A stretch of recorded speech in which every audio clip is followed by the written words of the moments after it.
A homecoming from hell. This is how Arturo Suarez describes the past 4 months. Imprisoned at the behest of Donald Trump, now released into the arms of his family. Arturo, it's really great to see you out of prison. Just days after being exchanged in a prisoner swap with Americans detained in Venezuela, Arturo is telling me his story. How he ended up shaven and shackled in one of the world's worst prisons, despite never having a criminal record. Al entrar la administración de Trump, I had a feeling when the Trump administration came in, there would be deportations, but I never thought I would be caught up in all of this. Arturo is an aspiring singer. He'd moved to the US to escape Venezuela's authoritarian regime, but he was swept up in Trump's deportation policy. Accused with little evidence of being a gang member, he was arrested by masked and armed immigration agents, then flown to El Salvador, a country he'd never even visited. Brought to this maximum security prison, his ordeal was underway. sí, constantemente fuimos golpeados, sufrimos maltrato físico. We were constantly beaten. We suffered physical, verbal, and psychological abuse. There wasn't a day where the wardens didn't tell us that the only way we'll leave that place was if we were dead.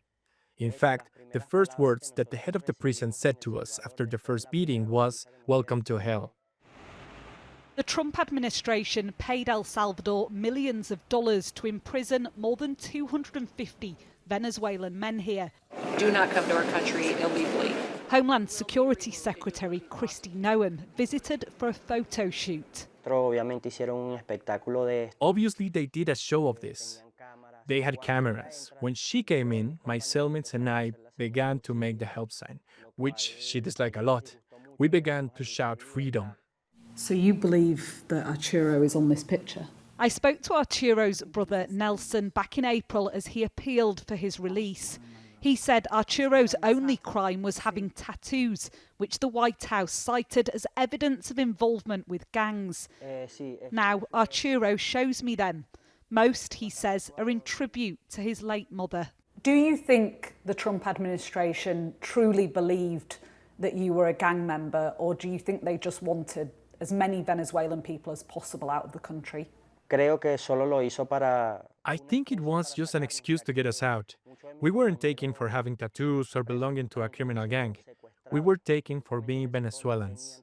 And today, I want to tell the world that being Venezuelan is not a crime.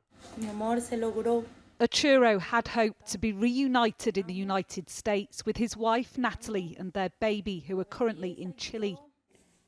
He's now being supported by some family members, but he'll never return to the US. He went there for a better life, but instead was labelled a criminal. Now he says he just wants to clear his name. Martha Kellner, Sky News, Los Angeles.